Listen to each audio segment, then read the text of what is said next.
जय Shri Krishna. Hello friends, आपण मानकु समस्त को मोर चैनल रे स्वागत। आउ थे आपण मानकु जदि मोर वीडियो भल लागला बेले लाइक शेयर कर देबे। आउ हाँ, जेन माने चैनल रे नुआ अछन प्लीज सब्सक्राइब कर देबे। तो चालू ना डेरी नहीं करी स्टार्ट करमा।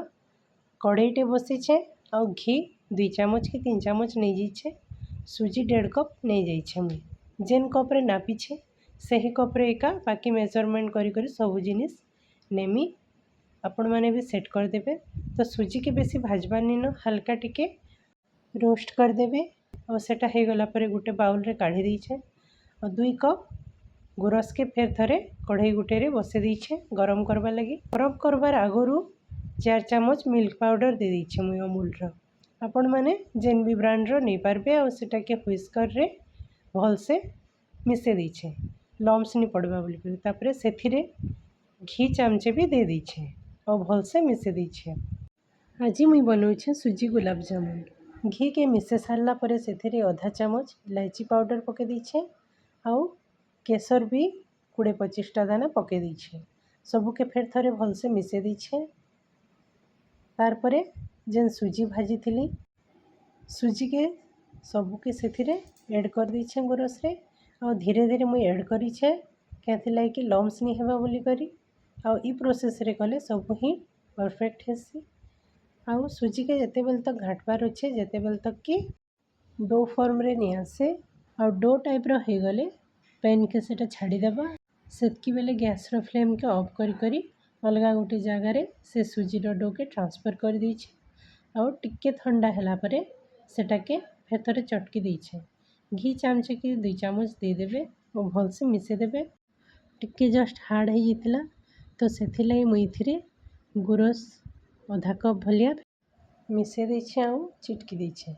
सेथिरे के खाइबार सोडा जेनटा बेकिंग सोडा गोटे पिंच मिसे देछे।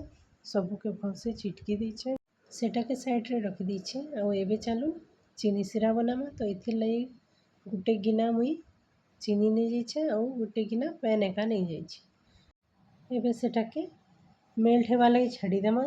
तारपरे सेथिरे गोटे चामच इलायची पाउडर पके दीछे और मिसे दीछे। चीनी सिरा के एंता करी बनाबे जेनता कि टिके जस्ट चिपचिपा हेबा। बेसी टाइम सिरा फुटबार दरकार नीन। और सेथिरे एतके केसर रो 4-5 दाना पके दीछे और छाड़ी दीछे। सेटा जेते बेले फुटी जिबा देखुन ई टाइप रो हाथे नेबे और टेस्ट करबे। जस्ट टिके चिपचिपा ही गले गैस रो फ्लेम के ऑफ कर देबे। और सेथिरे लेंबू रस टिके पके दीछे गोटे चामच कि सेटा क्रिस्टलाइज आउ नहीं भइलु लेंबू रस देदेली। चीनी सिरा के साइड रे ढाबी करी रखी दीछे। एबे चालू स्टार्ट करमा। जेन डो बने थी सेटा के छोट छोट गोला बने करी रखी दीछे गुलाब जामुन शेप रो करी। तापरे गोटे पेनटे बसीछे आउ तेल गरम हेबा लगी दीछे। तेल पूरा गरम हो गला परे सेथिरे गुटे गुटे करी से गुलाब जामुन मन को दीछे आउ छानी दीछे। 2 साइड जेते बेले गोल्डन ब्राउन कलर हो गला सेटा के गुटे अलग जगह काढ़ी दीछे और गरम गरम चीनी सिरा रे पके करी 5 मिनट ढाबी करी रखी दीछे। तापरे सेटा बहुत जूसी ही जाइथिला न, पूरा रस भीतर तक भेदी जाइछे। गिना गुटे रे मुई काढ़ी दीछे और देखुन केते सुंदर हिचे पूरा मार्केट भलिया गुलाब जामुन बनीचे। आपण माने भी ट्राए करूँ। Thanks for watching.